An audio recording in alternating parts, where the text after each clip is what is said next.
That's right. It's another late night and time for another reach into the Just Giggle It Grab-Bag. And tonight we're pulling out if buying an orange were like buying a car. And Tiki, why are we talking about this? Because it's time to pay the piper. Do. Ew. That's right, Dragon. For the latest season of the Just Giggle It Grab-Bag, we are going to be taking a look at some of the most memorable sketches from one of the absolute cornerstones, one of the pillars of the Just Giggle It acting ensemble, the comedy ensemble, the collective known as Just Giggle It. Our last look into a particular player in Just Giggle It was Alex Poncio. Poncio. And now we're gonna get to the woman, the myth, the legend, Piper Hinson. If there's a holy trinity, if there's a DC trinity of the Just Giggle It players, Joshua Thomas, our Superman faceman, Poncio is kind of the when in doubt go to he's funny because he's Batman. In this case, he's funny because he's Poncio.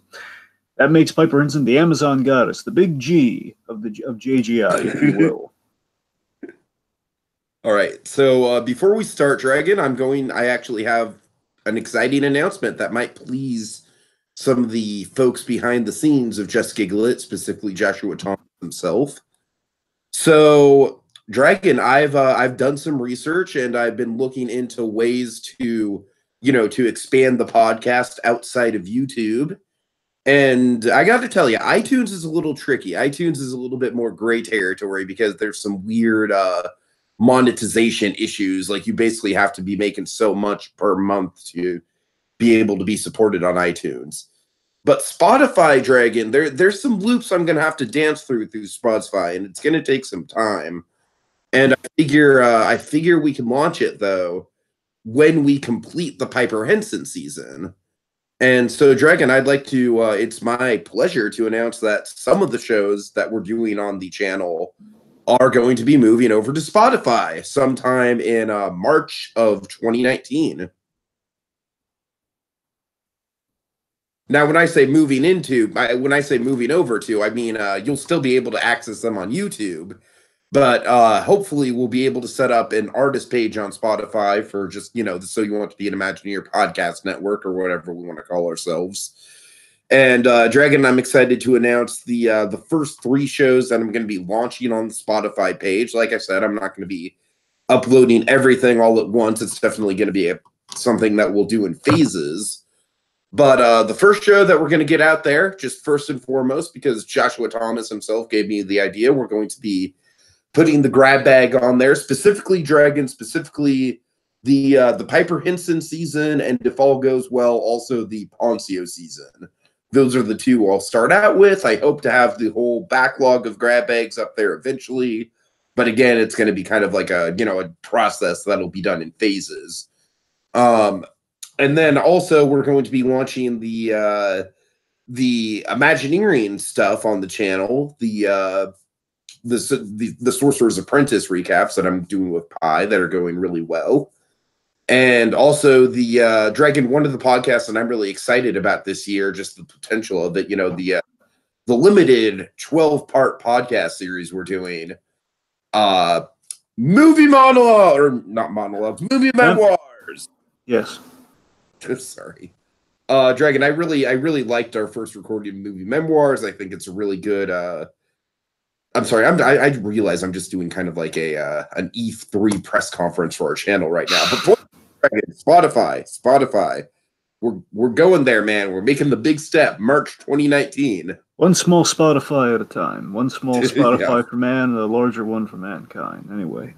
All right. I also just want to look, Dragon. I am a man who copes up to his own failures. I'm not a man who blames stuff on other people or anything like that. If anything, I blame myself too much for stuff. But I just want to say, Dragon, we have a quota for professionalism here on the Grab Bag, and honestly, we probably should have re-recorded that one Christmas episode or New Year's episode that we that I infamously sort of drowsed off on. But it happened again, Dragon. But the funny thing is, fun thing is, I was rewatching this episode and I was like, wow, I got like 90% of the way through it. And then it just like, I just couldn't do it, man. I couldn't, like, for the last stretch, it's like the work week just killed me. And I was like, oh man. So, oh geez, Dragon, that was a horrific and embarrassing moment on my end, folks. We tried to record this on Tuesday and we got pretty far. But I couldn't stick to landing, man. I couldn't stick to landing. And we're going to either have to go earlier on Tuesdays, or probably the more likely alternative is instead of getting a coffee, which I've been doing, a little boost of energy on these shows, Dragon, I'm going full Red Bull, man. I'm going to give myself wings for these things. Hawkman wings, yeah. It's like the Red Bull is like the podcaster's equivalent of steroids. All right. Oh boy. So yeah, Dragon. Point being, just to transition into this episode, I gotta say, Dragon, having some time to marinate on if buying an orange were like buying a car. Honest to God, this might be the best thing that Just Giggle It has ever put out. Interesting. Honest to God, I think this is perfection. I really think this is comedy perfection. Well, it's definitely a standout, to say the least. It's really impressive. So, a little funny story. Okay, well, a couple things before we get right into it. So, first off, I want to shout out Luis Brooks, 1920, in the comments, who kind of started us at the start of the show, and also is like liking our Spotify news and so on and so forth. So, we got some some good feedback. Yeah, like I said, Luis, it's gonna come in chunks. It's not gonna come all at once, and it's not gonna come right away. There's definitely some loopholes I'm gonna have to jump around, but walk before you can run type stuff. Exactly. But I'm aiming for probably mid-March of 2019 is the launch point for that. Anyway, so also, of course, as a little recap. So again, of course, Piper Hinson month. We're really kind of celebrating the performer of Piper Hinson. Let's just say each of our selections kind of highlight a different or kind of a one of the great hallmarks of Piper Hinson as a performer. Ian, kind of like the big three, kind of like kind of facemen of Just Giggle. Not to take away from some of our other favorites. One of my favorite Just Giggle performers on the side is in this one as a headliner with Jesse McBride. So I can't wait to talk about all his stuff in this episode. Oh man, McBride he's a big reason why this is one of the best Just Giggle It sketches ever. He really is. Yes, and of course, Piper Hinson is the kind of segue to also an advertisement real quick. Of course, Piper Hinson, let's not underestimate the, here's basically, folks, the origin of Piper Hinson theme month, of course, with Poncio is the fact that we always talk up how awesome Piper Hinson is. We do, and a big reason for that is I would argue, this might sound a little corny, but I would argue she is the reason, another great show on Just Giggle It, Harley Quinn, the Joker versus the Real World, is a series instead of just a one-off kind of sketch. The reason that's like a show in the biggest sense of the word, the reason it's serialized and kind of awesome, is in large part because of Piper Hinson's original character for that show, Addison. Because without just recapping the whole shebang, I mean, the ending for any who haven't seen it, end of first episode hinges on Hinson. Alliteration intended there, but hinges on her. On her response to Harley Quinn the Joker, and just again the whole episode for the most part, you check on the first video, Harley Quinn the Joker versus the Real World, you're thinking, okay, it's just Harley and Joker is kind of in like a very relatable setting, ha ha ha, it's ain't that cute. But then of course it gets to the end, we have like some dramatic heft that slowly builds with her, and then we have this great kind of like ... question, like, oh my god, look at the intrigue, look at this. I'm basically she's the hook for the rest of the series. And speaking of the rest of the series, that gets us to episode 5. Tiki, tell me about episode 5. Well, my God, Dragon, episode 5's been up for quite a while now. It's a pretty epic endeavor. What I love about episode 5, of course, you have to build up to it. You have to watch episodes 1 through 4 first, of course. It's a serialized show. Dragon, episode 5 not only introduces us to Nicole Dubois as Harley Quinn, and might I say, I still love the the recasting thing that they do at the beginning of that, like the guessing game. That's such a clever way to go about that. But not only do we get our first taste of Nicole Dubois, but we also get more pathos than ever before, Dragon. I mean, episode 5 is just like it's filled with just not only laughs and humor, but also heartbreak and pathos, and also Piper Hinson singing her heart out over a heartbreaking funeral scene, just to kind of tease that up. Eat your heart out, Celine Dion. So, oh boy. And episode 6 is right around the corner, importantly, Dragon. It is being shot. It is close to being in the can, as far as I understand. And I have a big development on that. Oh boy. Okay. So, word is from Just Giggle It, not Joshua Thomas specifically, but from just kind of Just Giggle as a whole here. The word is what they're trying to do right now is, of course, folks, we've seen developments in episode 6. Episode 6 is currently being filmed, and it looks great and wonderful. And if you go to the Discord page, you'll see kind of snippets of what they're filming. They kind of teased us with kind of like a bit of basically they kind of showed us some more script pages. There's a lot of really, basically there was a little tease of the script for episode 6, a bit of a table read. We've seen some stills, a bit of footage here and there. It looks, it's coming together, folks. And I don't mean just like, oh, it's all, it's coming together. Just get episode 5 up to 1 million views and episode 6 will be available, which is still true. But it's like always been like, it'll come, folks. It'll be here soon. It'll be practically here. It'll be practically here. And there will be a point where it's just going to be in the can waiting to go, but here's the big development. So the other projects that Just Giggle are developing at the moment, which would include a new series they're developing called Earth's Do-Over, where two angels are trying to convince God to reboot the Earth. And the regular kind of flow of Just Giggle It sketches. The next one, I hope the next one is this, at least one of the really good ones they have down the line, the Robo-Stitute, also starring Piper Hinson, basically a robotic prostitute, which is hilarious. And of course, right now they put out A Man's World recently as the most recent sketch, which is quite delightful. And again, I advocate everybody watch A Man's World before they watch What Men Want. And the big news is that those three, Earth's Do-Over, episode 6 of Harley Quinn and the Joker, and Robo-Stitute, once they're all completed, they're going to be supposedly they're trying to get them screened at YouTube to kind of hopefully kind of avoid this whole get to 1 million subscribers issue. Sorry, 1 million views. Sorry, it's a different ballgame entirely. Get to 1 million views, where basically they're going to debut them all at a YouTube screening, which will hopefully kind of get a lot of buzz going about them. So therefore, be a lot of views out the gate. Basically, they can avoid like the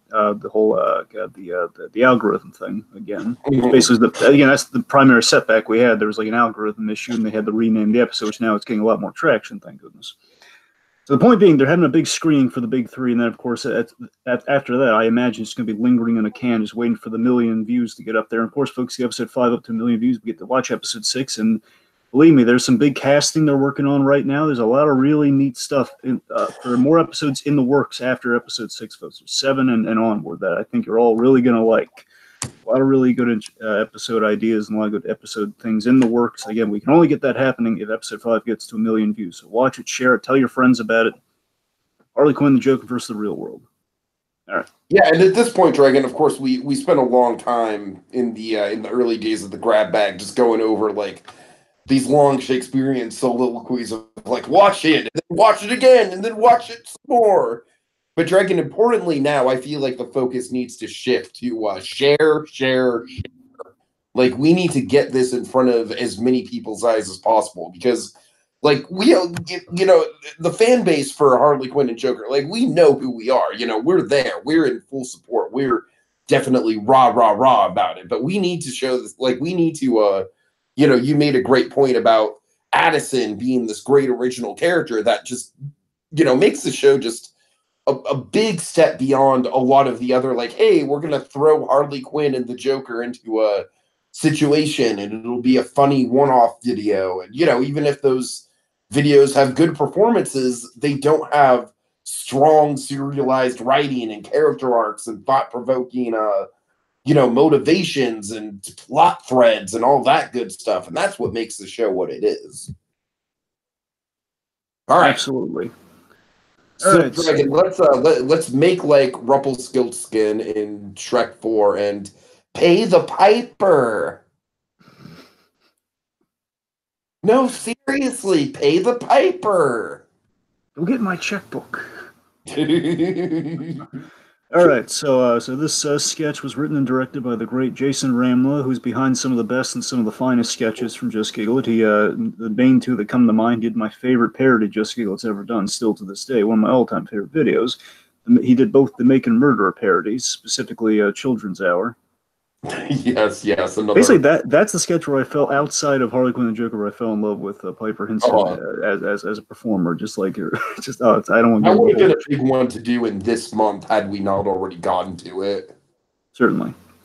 And let's see. So then there's also a World Marriage Fighting Championship, which pairs together Jesse McBride and Piper Hinson as a married couple, and it's delightful to say the least. And you know what's interesting, Dragon, is that before this, I would probably call that one the best Just Giggle It sketch that I've personally watched. But honestly, I feel like there's a very similar dynamic going on between those two because both of them have this sort of heightened sense of realism to them, and they have these really these really comedic concepts that are it's like good SNL. Dragon. We keep going on about this, but it's true. It's like good SNL is like it takes you like 10 seconds to realize what's going on and be like, okay, I'm on board with this concept. Let's see where this goes. Let's see how far they can push this. And that's what both of these sketches illustrate. But I just think that the orange one does that in an even more like it just packs such a punch of like again McBride. It's just a great like Piper is the straight woman here. She's the one who doesn't exist in the universe. It's like she almost stumbled onto this bizarro world where the orange, the produce stand is like a used car dealership, and Jesse McBride is like the world's most pleasant and smiley, but yet still definitely insidious used car dealer. Absolutely, and I mean half the reason we're talking about this one, at least the reason we're starting off with this one, is the fact that I've been wanting to talk about this sketch for a long time. Yeah, talk about the thumbnail, Dragon. Talk about the thumbnail. Folks, no joke. For as long as the grab bag's been started, at least since maybe the first couple, I've always wanted to get to this sketch, but something usually comes in the way. Or basically, I've always see. I haven't watched every video on Just Good, and that's kind of half the fun of the grab bag. We have to explore these fresh. And I've been holding off on this one because this one, every time I scroll by all the videos of Just Good, kind of seeking out what the next thing we're going to cover is. I keep coming past this one. This was a recent one done. It's a number. It's Just Good sketch number 65, by the way.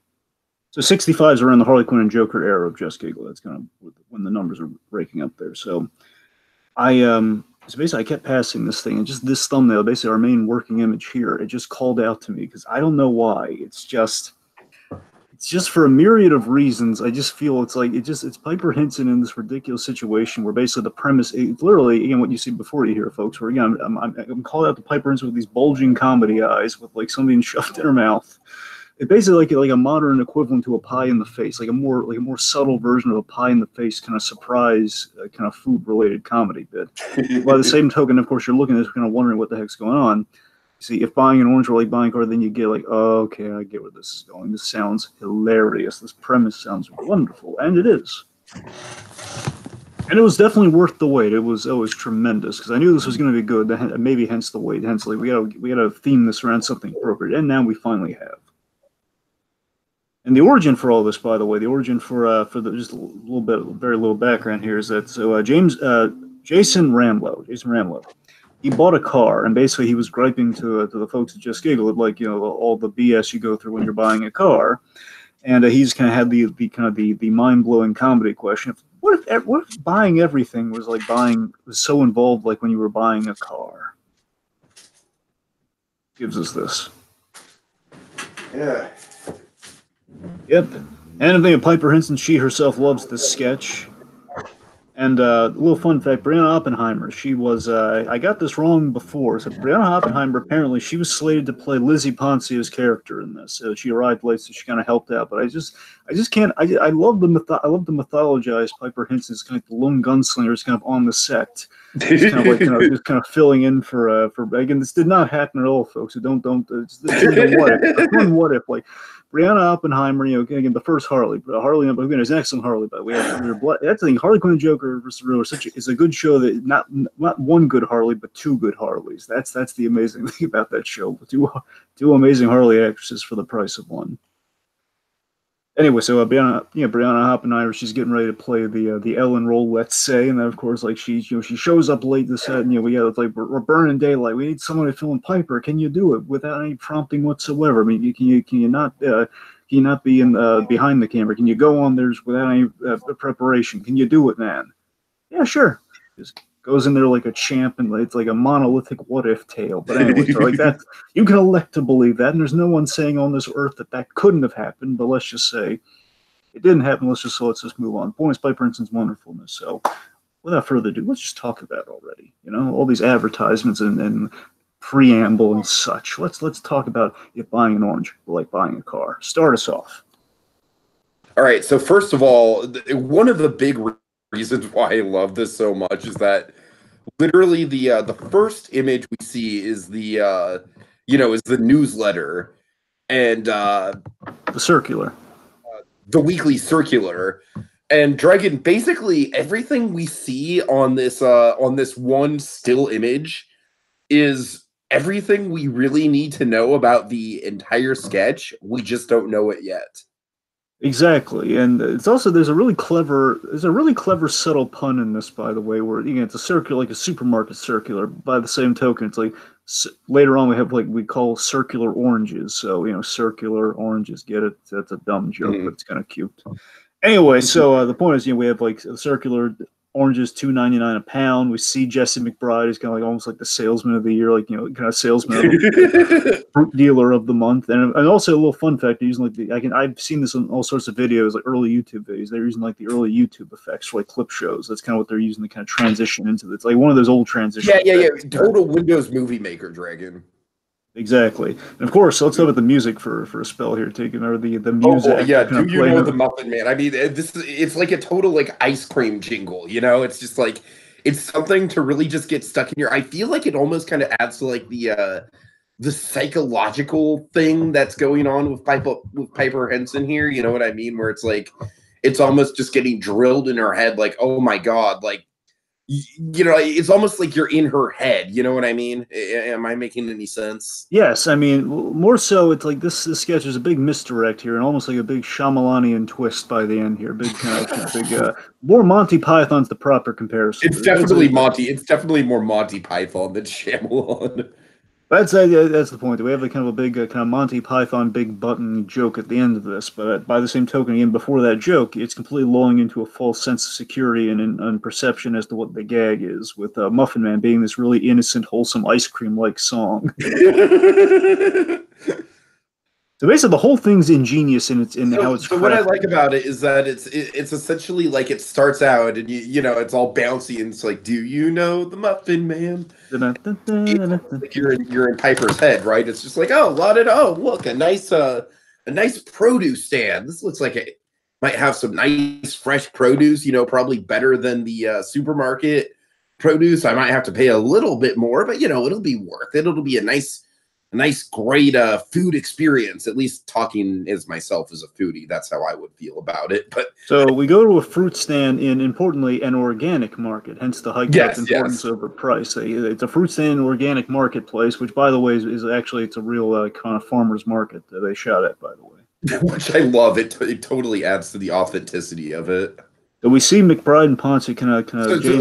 Hold on. I'm sorry. Just think about it. It's like we started off, and she's all happy-go-lucky, and she's just like, oh, this looks like a nice place to buy fruit, and it's like we get that Muffin Man song, but then as it goes on, the Muffin Man song isn't changing, right?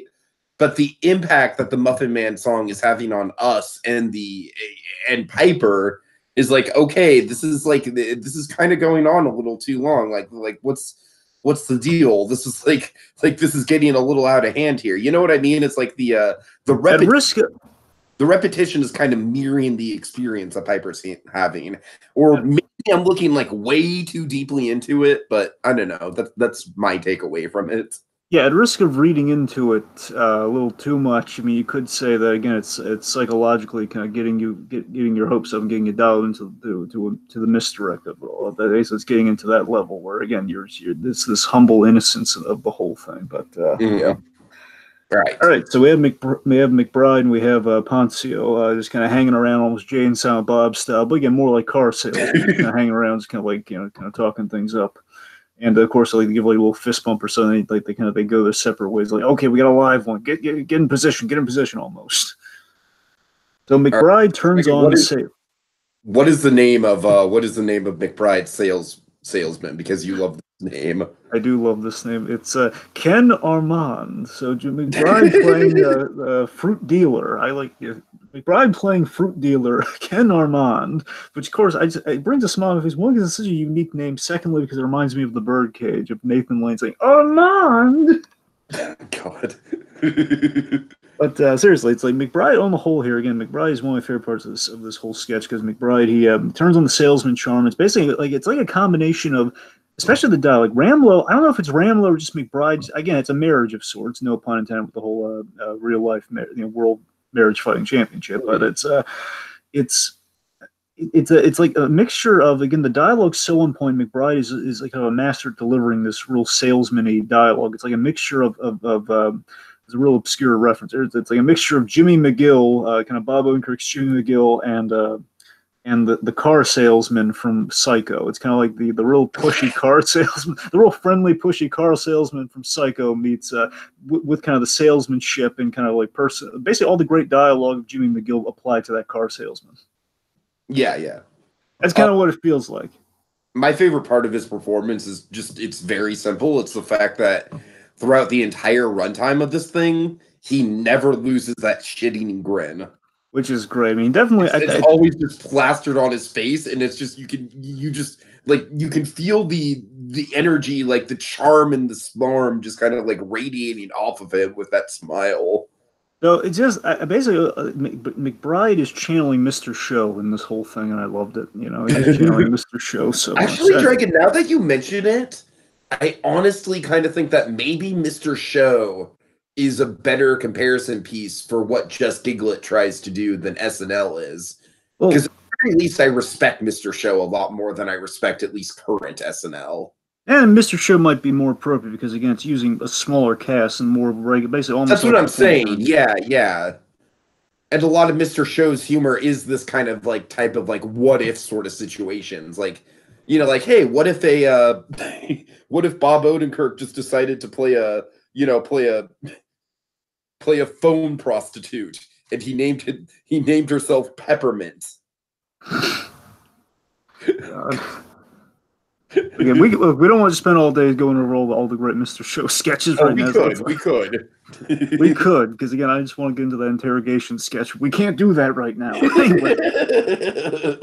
Anyway, so the point is, Ken Armand, fruit dealer extraordinaire, he spots Piper Hinson, whose name is Ellen in this. He spots Ellen. What is his opening line to Ellen? Oh, Ellen, that's my dog's name. Just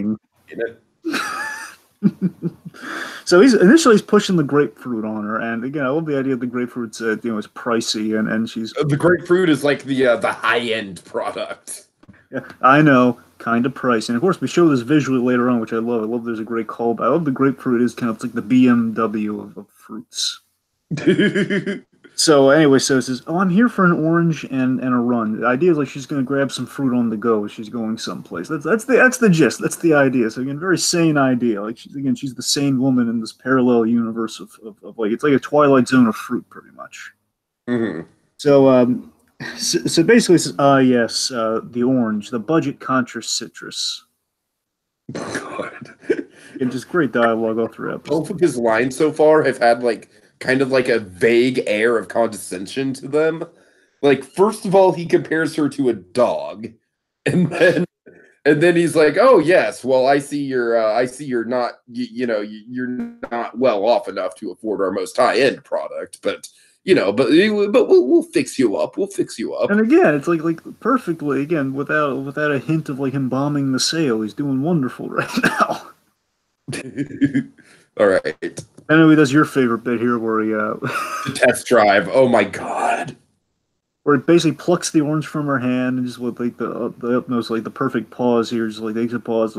Then let's take this. Grabs the orange and like kind of tosses it within his hand for a moment. Let's take this for a test drive, and like he almost like taps her on the shoulder with the orange, like polishing an apple almost. Just kind of, and then so they go behind this little area here, and again, I love it's perfect. It's like a car dealership. You always have those kind of the area with the desk where you haggle over the basically talk about the price and so on and so forth. But it's literally in this out in the open fruit marketplace. It's like it's just this cloth with like a fold out table. With a table and a few chairs in the back though. But again, it's so wonderful, just on the fly, and it's great. Great So what set. I love about this is like you know, the test drive is like actually the one part of buying a car that people actually look forward to. You know what I mean? It's like, oh yeah, it's like the one burst of adrenaline in the process, right? It's like I'm actually gonna experience what it's like to own this vehicle, and you know, we're gonna go out. The dealer's actually gonna be pumped. Hell, for a minute or two, we might actually feel like we're friends because the dealer's kind of like, hey, you know, like, yeah, feel the horsepower, you know. But then instantly, as soon as the sale actually starts to happen, it kind of gets back into you know, the real world negotiations. You're just like, oh yeah, this isn't fun. Um, so I love that they encapsulate all of that, Dragon. They encapsulate that entire, you know, that burst of adrenaline experience of like, all right, now we're actually going to do something fun. Well, It, I'm sorry. First off, we have a line by Piper Hinson we can't miss because it's really important. She says, I could just buy it here though." Which again, Tiki, that's again when basically this theme month we're kind of celebrating kind of the acting kind of things we love about Piper Hinson. Again, this thing she does so well throughout all this, the nonchalance. Again, almost like the Addison like nonchalance that she does so well, where she's playing like again, just kind of laughing it off, being the straight woman in this crazy situation. It just encapsulates her, just kind of again rolling with the absurdity that you know there's that wonderful nonchalance, just kind of being along for the ride no matter what ridiculousness falls. And of course, like mid walk she turns the corner. Basically, as you're saying, you know, she experiences the full kind of test drive process in about less than 5 seconds. and so he just pops the orange in his mouth, and then I just love how stoked he is. He's just like, oh yeah, that's good. So again, this is the orange slice shot I'm talking about here, folks. Again, it's Yeah, just the eye bulge and the surprise. Here's the thing that just gets me about it. I think in context, it's even better than just the intrigue this still brought to me with the video itself. It's the fact that again, it's the eye bulge and the surprise of a salesman literally pushing the product down her throat. I love that. it's that you know, sometimes things just look funny, and even without all that factored into it, it just looks funny. I don't know why. It's just the surprise of the eye bulge. Just like, oh, it's funny. And of course, I love the fact this one is still, by the way, so now I'm looking at it because I'm thinking about the scene. I love that his face is obscured by the titles, by the way. So I love that. It kind of makes like it could be, you know, it's general salesman just kind of shoving the product down your throat. I love it. right. Okay. Right. He goes on this soliloquy that I have word for word about the nostalgia. He's like, "Oh yeah, it reminds me of Florida sunshine. Oh, and a hint of nostalgia for childhood soccer games. Gosh, I can see the Ziploc bags now with the orange slices. Oh my God, is that not heaven?" It cracks me up, and you know why? Because it's actually a genuinely effective sales pitch. Because whenever I watch it, I'm just like, God damn it, Brian, I want some fucking orange slices now. If only Scott Lang were around. Does anyone have any orange slices? But seriously, it's like I love how he sells like just the epic, like, oh, you can't say no to that. Like that's childhood encapsulated right there. Like how can you pass that up right now? Right. And basically on the whole here for this, it was so wonderful about basically this to the end here is that Ken ain't taking no for an answer, and he basically sells the orange like a commitment or a vacation, pretty much. That's kind of what he's doing from here on out, and it's delightful. So again, she's like, okay, I'm sold. So she's sold again after basically again his very kind of Saul Goodman-esque kind of weaving the tapestry of the product. Oh, it is a total Saul Goodman line, isn't it? Yeah, there's a line later on that is like the most Saul Goodman line I've ever in the whole thing coming up. It's coming up soon, but let's see. So yeah, so basically, let me get to the again breaking down the comedy, which we like to do here in the grab bag. I wanted to say I think why this whole thing works so well, and at least why it tickles my fancy, is that I love that it's kind of a mixture of two things. It's kind of it's very much like a vaudeville routine where like I can't tell you how many times I've seen like on Abbott and Costello I've seen. You know, Abbott tells Costello to do something, and Costello basically he goes to fulfill the task, and let's say he has to buy something or go to, basically he's accosted by somebody walking down the street, like someone trying to sell him something on the street, and it'll be exactly like this, where someone's trying to sell him something, and lose like this, well, the sane guy in the room saying, "No, I don't want that." It's just, "Sure you do." It's like a whole thing like this. You have that vaudevillian kind of spine of the thing. But then you have kind of the modern improv almost improvisational context, where it feels like a modern improv scenario where you have like an improv group and then they're taking in suggestions like, okay, a car dealership, okay, fruit, okay, give us a fruit. Orange. You basically imagine that with that modern context applied to an old vaudeville routine. That's kind of the marriage I'm really digging about all this. I think that's why this, again, I absolutely agree with you. It's one of the best sketches they've done. Definitely. In terms of comedy, I think it's right on the money. So again, that's basically I'm setting up for all the stuff's about to unfold. So, okay. All right, so they're sitting at the random table, and he's starting off like, "Oh, my cousin loves this orange." God. I love the subtle bits here because this is Jason Ramlo again, having bought a car recently. This is him paying really good attention, having really excellent recall about all the little bits that salesmen do. Where like I love the purse grab, where basically he's trying to ingratiate himself to the client. So basically, hey, let me help out with that. He helps put her purse on the floor or something. And it's just like he's just trying to, because his livelihood is in that purse. Like the check or the cash that's about to be paid to him resides in that satchel. And he wants to treat it like gold.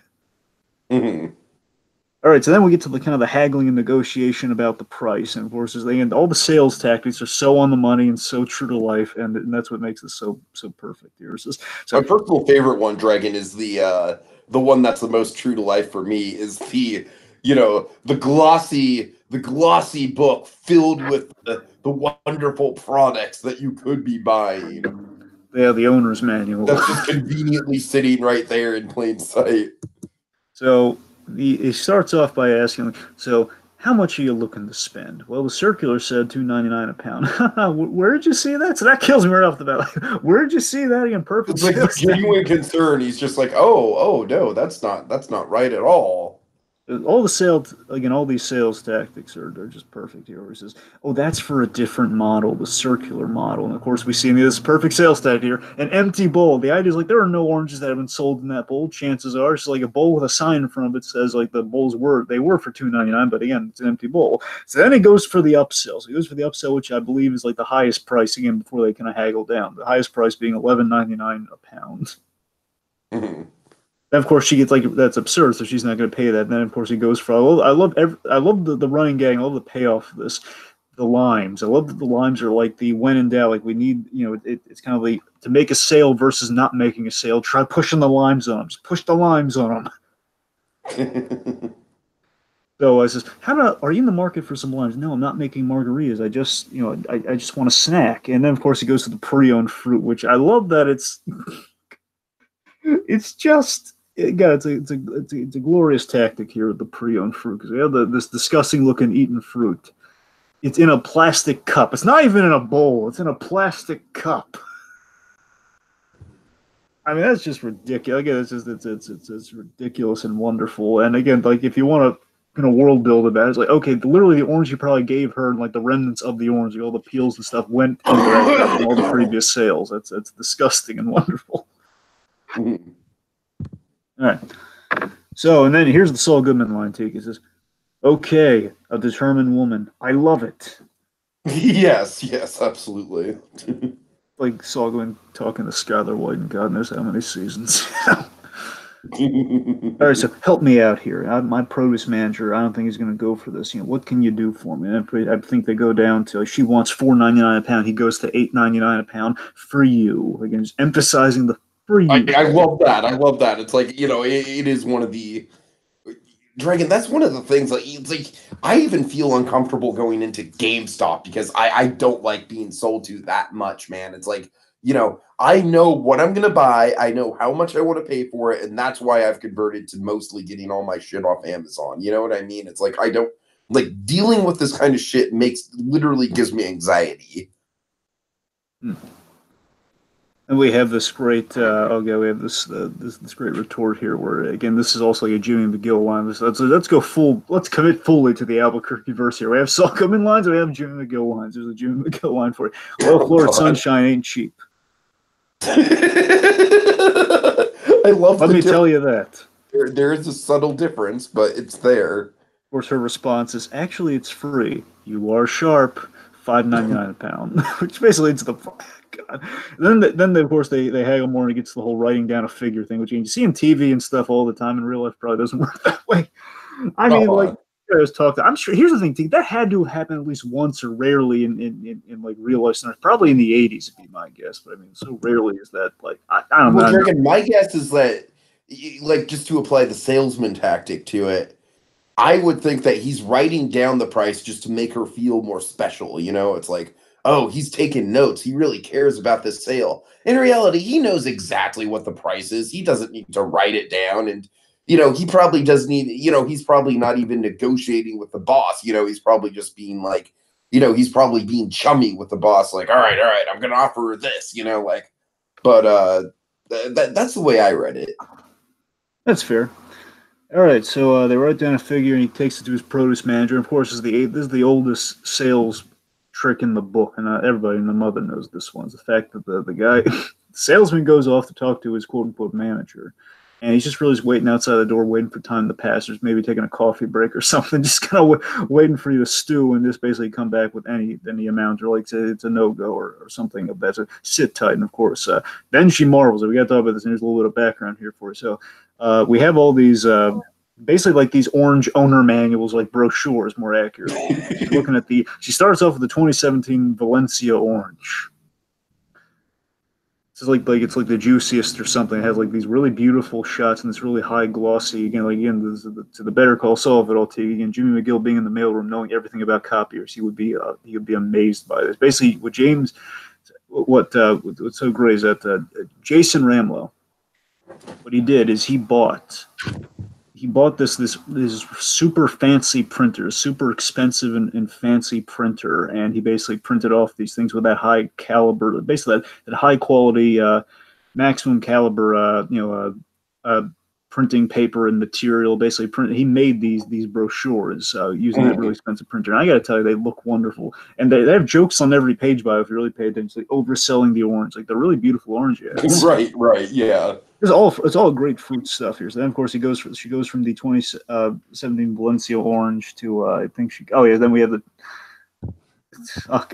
Before that, he pops up again. Like he again pops up. I know it's scary. Literally pops up from the side. It's almost like a jump scare. He's like, Ellen. It's like it's over to Alan. Yeah. Well, now don't joke about it because then we're. No, I know. We're building there. We're building there. So it pops up with $7.99 as a counter. This is but I love how he tells it though. He's like, Ellen, I have really great news. That's a really great deal. I'm excited about it. It's almost like he's acting like he's like personally excited for her at how awesome this deal is. You know what I mean? It's like he's trying to save her soul almost. Like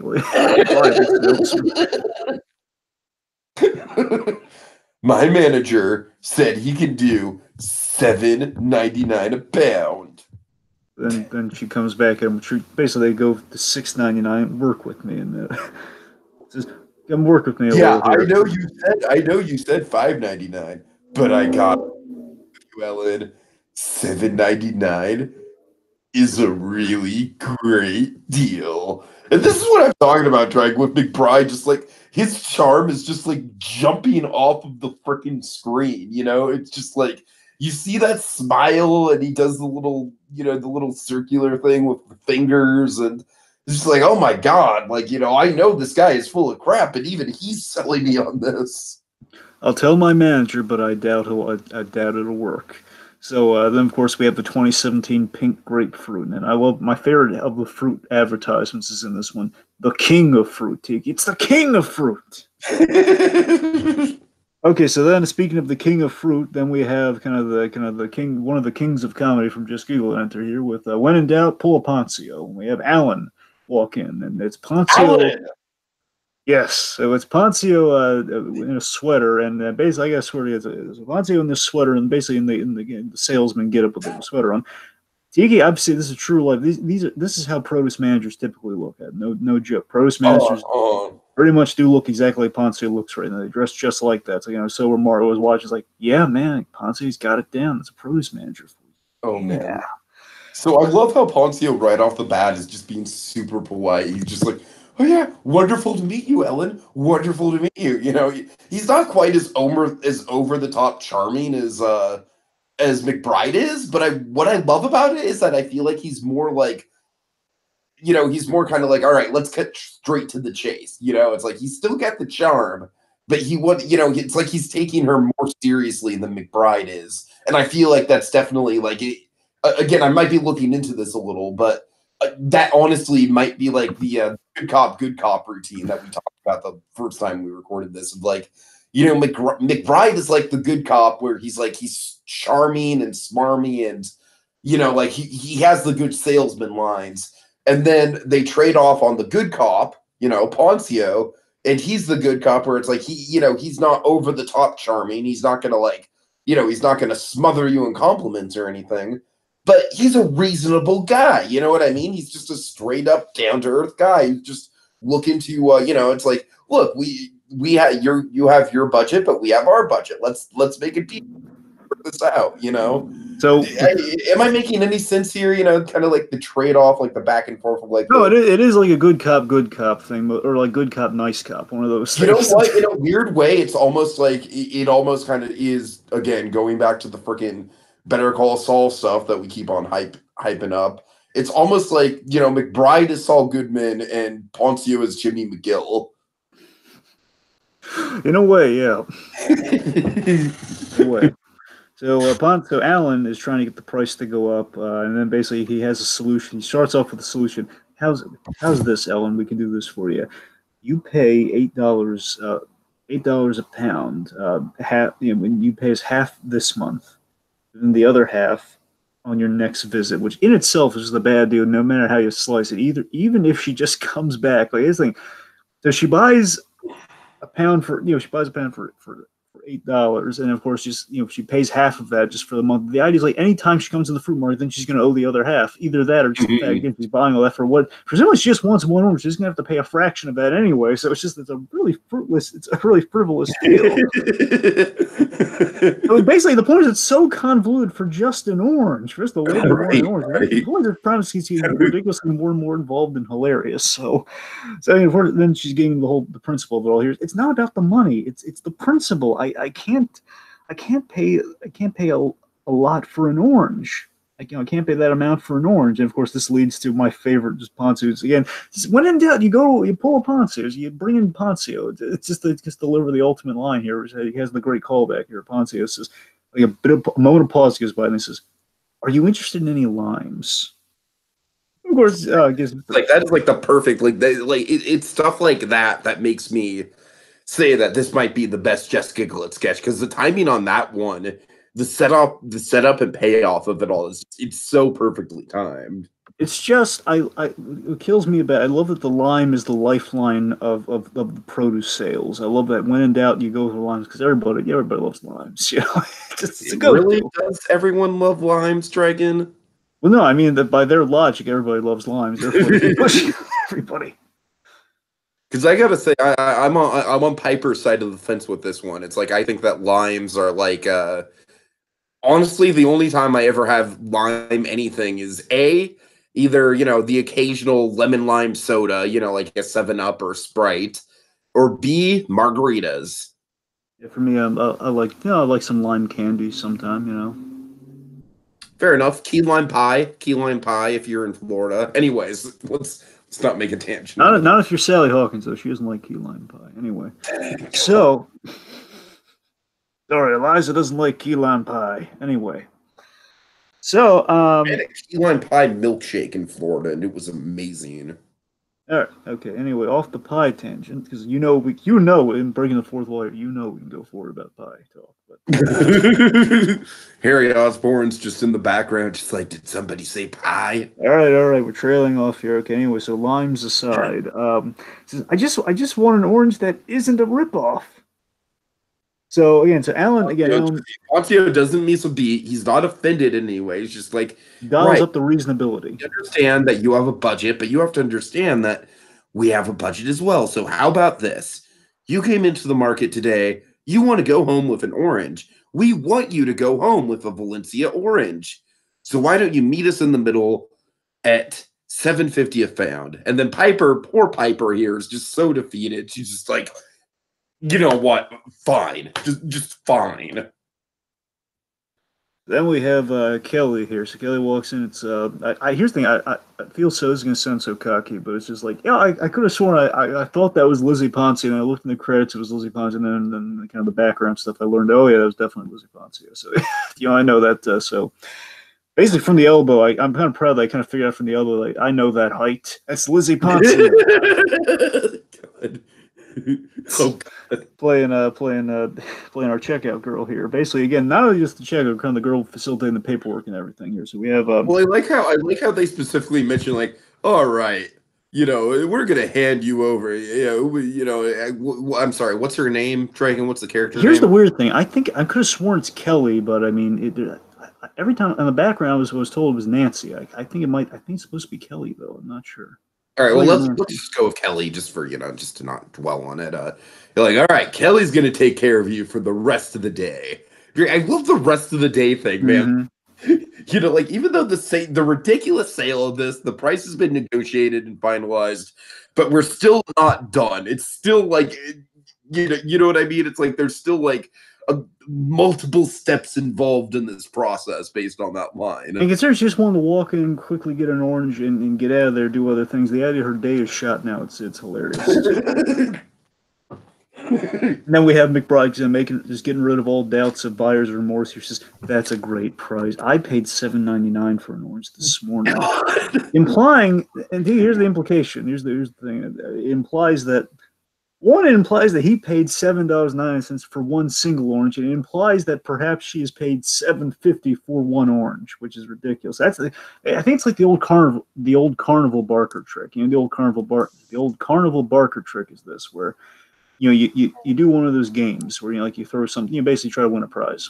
Mm-hmm. And initially they kind of show you how it's done. That's the trick. They show you how it's done, and basically any of those free throws that you had do add up price wise. And they keep it going until you realize by then you paid that much for it. And so that's where they get you. It's a real nasty scam. And that's kind of what I think they kind of pulled on her hero. She's going to pay not just like a fraction of the pound thing for just one orange, but no, she's paying that for one singular orange. Right. And the paperwork they're going to get her on that. Hence the cruelty of the gag. Really, they're barring her in paperwork. So let's see. So. Oh yes, okay. Anyway, so anything? Oh, here we go. So now we have the big twist. So we have the God! So McBride asks, "Is there anything else I can help you with?" And Tiki, what does she say? Oh, actually, I was also looking for a banana. So big twist, big turn. What does McBride say, Tiki? Oh. He unzips his pants. He's just like, how would you be interested in this banana? Then we get this blurred in. God. So we have this. I'm sorry, Dragon. I'm so immature about this. You have to. Okay, just to put it civilly. All right, to put it delicately. McBride, he rises. Forgive me if this sounds like a little like a small romance novel. McBride rises from the table, and he reveals. McBride, Ken Armand rises from the table, and he presents. He presents a banana that in reality is a dildo or prosthetic phallus of some variety. So. Oh God. So he presents his produce, to say the least, and then we have the music again. So basically, "Do You Know the Muffin Man" song has ended at this point. Then we have kind of this very generic kind of adult film porn music kind of playing, and basically there's a big shift in tone, very obviously. So here's the thing. So and this is the genius of it all. This is why the whole thing's a genius. Okay, so. And by the way, again, so I did not see this twist coming at all. Did you? When I was watching through it the first time. I can't say I did. Can't say. Here's the thing. So you're watching this, and again, like so far, I was so enamored with the whole vaudevillian thing of it all. I was like thinking, like, not for once are they going to make the. And here's the thing, like, I'm not mad at this at all. And that's the thing. Is sometimes you think, yeah, they're not going to make the obvious joke of any obvious fruit jokes or fruit parallels, because it's about the salesmanship of the fruit. It's completely polar opposite from the very beginning. What some obvious fruit jokes could be. And Tiki, what they did, and here's kind of the big meta thing. Here's the real kind of head trip of it all. One could say that they circumvented the obvious joke with a far more complex and clever joke in order to tell the obvious joke. Yep. That's that's quite trippy when you think about it that way. Perfectly put it. So then Piper Hinson, so God bless her. What she so Piper Hinson, so Ellen's response. So here's the thing: this could go one of two ways. This could end in the traditional way of okay, the sketch would end here, or just end with her repulsion, and it'd be like basically a reaction of some kind of repulsion. Most likely, you might slap him, basically like a repulsion, like "Are you effing kidding me?" Then you end the sketch, or again, the way it goes, where she kind of rolls with, and again, basically what we do is we keep the nonchalant, just kind of rolling with the punches of it all, but we take it into this new tone where again, and here's the thing, this is where Piper Hinson kind of, nope, this is going to sound horrible when I'm putting it right now, but Piper Hinson kind of does the Just Giggle thing where she rips the knob off, where it's like it's kind of taking the comedy and ripping the knob off in terms of how far she's committing to the bit here. And again, look, I don't want to be prudish, I want to spend a lot of time on it, and I don't want to be creepy or anything, but let's just say Piper Hinson, again, to highlight all the acting things she's been doing. We've seen this in other sketches too, you can go to a few that they're coming up, but I mean, traditionally I love that Piper Hinson is an actress who, like, she's like the best comedians, like the best actors are the best comedians. They're not afraid of how ridiculous they could look sometimes. They're not tethered by fear. Like, they're going to make the leap. They almost use the Dark Knight Rises parable. They'll make the leap without the rope. They're brave enough to do something like that. Mm-hmm. That's the thing. Like, she knows what kind of tools she has in her quiver here. Where she's playing this. Again, we've seen Piper Hinson play all sorts of things. She's played she's kind of dipping into kind of the chick on the side stuff that she's played before. But she's also played children. She's played mothers. She's played mother-in-laws. She's played co-workers. She's played all this stuff, and she knows like how to do this really great. She knows how to play seductive. She kind of plays a mix of seduction and Boogie Nights. That's kind of the type of acting we have here. It's kind of Julianne Moore from Boogie Nights, and with a little bit of the seductive stuff she has done before. But again, right, playing into the kind of the cheesy adult film acting. That's kind of what she's doing here as she retorts, maybe, would you be interested in these melons? And of course, she unsheaths her produce and a lamb style of some sort. But yeah, and of course, it's thankfully blurred and everything. So of course. They didn't go that far. I will say this. I think this might be the dirtiest or second dirtiest Just Giggle. Edgiest, though. Like, second edgiest Just Giggle sketch they've ever done. So again, as things are let's just, before she, I'm trying to phrase this delicately. As things are about to get hot and heavy, and as she's about to sample some produce, we kind of dolly back, we pull out, no pun intended. We pull out and we reveal again all of this wonderfully. Again, I love that it's all blurred out. So it's again we're not cheapening it. We're not taking it there, because some sketch comedy channels will do this. Well, it'll be a very obvious sex joke, and we'll have all this stuff, and basically be kind of make it all for now. But we don't do that here. And I really respect that. So we pull back and we reveal to you what's the big reveal. The big reveal is that it's all just an elaborate porn that a couple of stoners are watching. Yes, played by Joshua Thomas and this, I believe, a new guy. I don't think we've ever seen this guy before. Quinn Leffer, I think. And basically, they've and by the way, when they were shooting this, presumably, this is judging from what I was told specifically from kind of some representatives of Just Giggle, Joshua Thomas. They had to do a couple takes of this, and let's just say again, a couple takes sort of add up when you're doing something like this. So you might have actually seen Joshua Thomas what he's baked. Oh boy. Okay. Duly noted. All right. So he's saying, is that not the weirdest porno intro ever? And then new guy here is just like, he's just got the bong, he takes a hit, and he's like, it's crazy.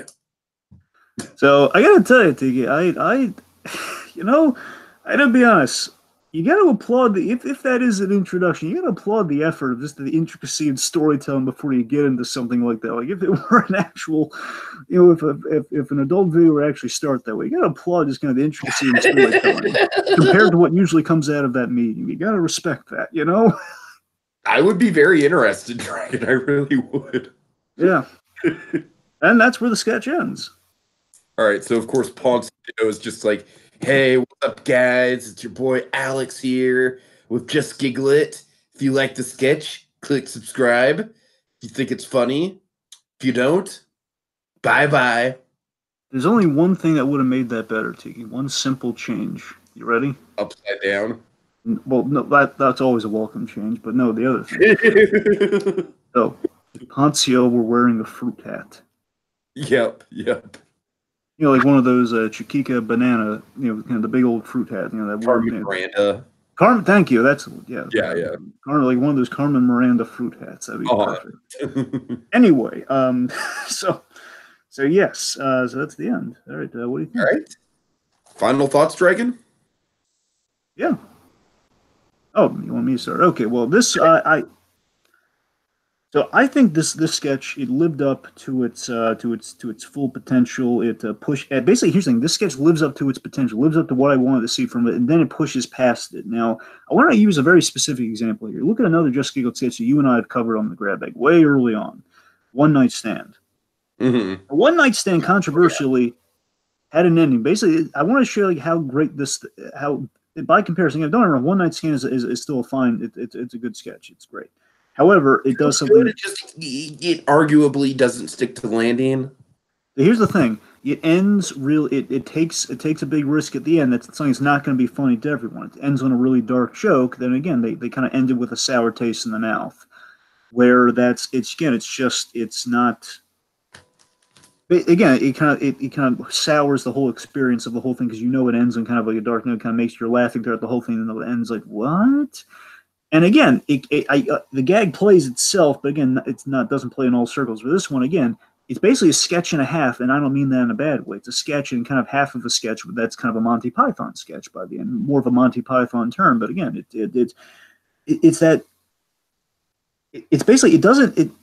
it's something that's, I'm not sure about the necessity of the twist. Like, I don't think, here's the thing, even watching this, we don't need that twist. We don't need the Monty Python twist at the end. It's not a necessity. No, you really don't. You're right. Yeah. We don't need it at all. And I'd be perfectly fine without it. However, the twist as it plays, again, it plays and cushions itself from scrutiny. If anyone, it kind of cushions itself from scrutiny because of how clever it is and how it plays and how it's kind of interlinked to everything else. And again, kind of that big, like, it's a 1A. Again, I had to process this thing when I was first watching. It's like, wait, what? But again, you really look at it, it's like, yeah, that plays it, that interlocks, and it kind of justifies the ridiculousness of the fruit premise when you realize, oh, it's fruit centric because of the big payoff. But even if it didn't have it, it'd just be funny because of the absurdity. But now the absurdity is justified. So it's just, my point is, it's brilliant on a number of levels, despite it being a very obvious kind of simple joke at the end. But it's a simple joke that, again, is made retroactively very clever and really worthy. Yeah. And of course, on the whole, Piper Hinson working her magic to sell something that I believe this. I'm not saying it tanks completely, but I'm saying this does not play as well as it does without Piper Hinson in the fray. Yeah. Like, on paper, this would be crazy. On paper, you're reading the Tiki. If I showed this to you on paper, what would your reaction be? I'm not sure. I imagine, like, in a writer's room, this would be a hard sell. Like, fruit, you're selling like an orange, like a car? What were you thinking? What is this? But again, with Piper Hinson, again, in the table read, I think this really came to life. And a testament to that performance, as well as, again, McBride also bringing in the salesmanship. So, again, I think this thing's firing all cylinders in the best way. All right. Yeah, just final thoughts on Iron Dragon. Just very simply, I do genuinely think that this might be, outside of Harley Quinn and the Joker versus the real world stuff, maybe the best video that Just Giggle It has ever put out. Arguably, maybe. Again, kind of also having that asterisk where you and I, kind of intentionally haven't seen all the Just Giggle It sketches. We're kind of saving them for the grab bag along the way. So who knows, Dragon? We might stumble upon something that blows us out of the water. But for now, Dragon, I'm just going to say this might be the best Just Giggle It sketch I've seen, because it really just sticks to landing on the concept and then just does that 180 twist that you're absolutely right we don't need. But I'm glad it's there because it's, it really does kind of elevate, like, it's an extra spice at the end of it where it's like, all right, just in case this wasn't memorable enough, here you go. Here's an extra dash of Python for you. So, yeah, overall, very satisfied with it. Yep. All right, before we go here, it's a little reminder, a little plug for Just Giggle on the side. They're doing a new thing. They started last week. called the Just Giggle It Gaming. They're doing these gaming streams where basically Joshua Thomas he's sitting down. He was playing Kingdom Hearts. I don't know if he's going to continue that, but basically playing a game and kind of conversing with the audience. It's a really nice little fun thing he's been doing. They're trying to get kind of being a regular thing. So no promises, but look out for it on Saturdays. So it's a lot of fun. Just kind of be on the lookout for it. It's a nice place to mingle and just kind of chat with kind of the fellow people who enjoy Just Giggle It. Even if you're kind of a newcomer, just I've seen some new faces. People who haven't seen Just Giggle kind of go into that because they're gamers, I presume.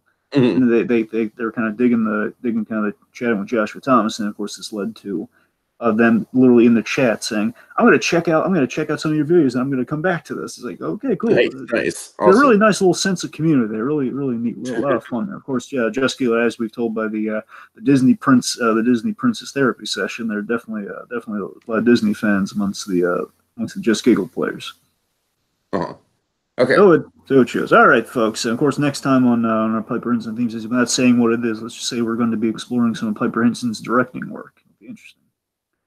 Nice. All right, so that does it for this reach into the Just Giggle It Grab-Bag. Until next time, when we reach yet again into the Just Giggle It Grab-Bag. I gotta tell you, Ellen, that's a really great deal.